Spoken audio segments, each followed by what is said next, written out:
donc je m'appelle Olga Caldas, je suis artiste plasticienne et je suis très honorée d'être ici dans cette exposition à l'invitation de David Cohen, qui est le commissaire de l'exposition et également artiste dans l'exposition.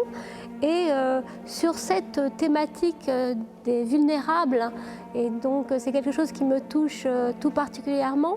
Mais je voulais dire aussi, au sein de cette chapelle historique, c'est absolument sublime. Donc je suis à plusieurs titres vraiment très heureuse d'être là. Et donc je disais oui, par rapport à cette thématique, elle est vulnérable. En effet, dans cette série qui s'intitule Corps-Mémoire, il s'agit effectivement aussi d'une grande vulnérabilité, puisqu'il s'agit d'un crime atroce commis contre une population pendant la Seconde Guerre mondiale par les nazis. Et donc c'est un hommage à ces victimes qui ont été assassinées et malheureusement aujourd'hui ça rejoint beaucoup l'actualité et on est en plein dedans. Et au fait, comme disait Brecht, la bête n'est jamais morte. Donc il est important de à chaque fois rappeler par des images, par des travaux, par des paroles, ce qui s'est passé parce que l'humain a cette capacité à oublier, à refaire les mêmes erreurs. Et je crois que l'art et l'artiste ont un rôle très important à jouer dans cette prise de conscience.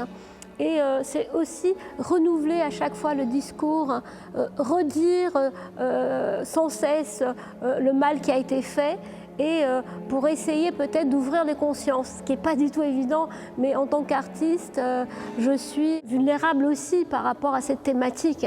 Corps-Mémoire, stèle vivante, c'est un travail qui a été fait avec Oka, Olivier Carpentier, qui a inventé pour la série toute une graphie selon les personnes interviewées. Donc il y avait également des interviews que nous avons menées ensemble. Et à la suite de cela, Oka a retranscrit le nom de victimes qui ont été assassinées dans les camps sur les corps des personnes qui se sont spontanément ont voulu participer à ce projet. Et donc je tiens aussi à remercier chaleureusement la galeriste Rachel Ardouin qui nous a fait confiance, qui a cru en notre projet, qui l'a soutenu pendant toute une année où nous avons fait toutes ces prises de vue chez elle.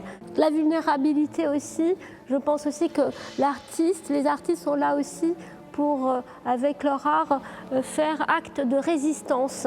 Donc de résister à ce qu'il se passe. On a l'impression que de toute façon on ne sera jamais sorti de ça, que toute l'histoire de l'humanité c'est une histoire de conflits en permanence, de guerre. Pensez quand même qu'il y a des lieux, des moments, des personnes qui peuvent apporter des messages où l'humain est magnifié, où l'humain aussi, on peut faire ressortir aussi ses qualités intrinsèques, pas religieuses forcément, mais du domaine du sacré. David Cohen m'a proposé cette exposition au sein de la chapelle, ça venait vraiment couronner ce désir que j'avais d'un lieu avec une dimension sacrée au fait.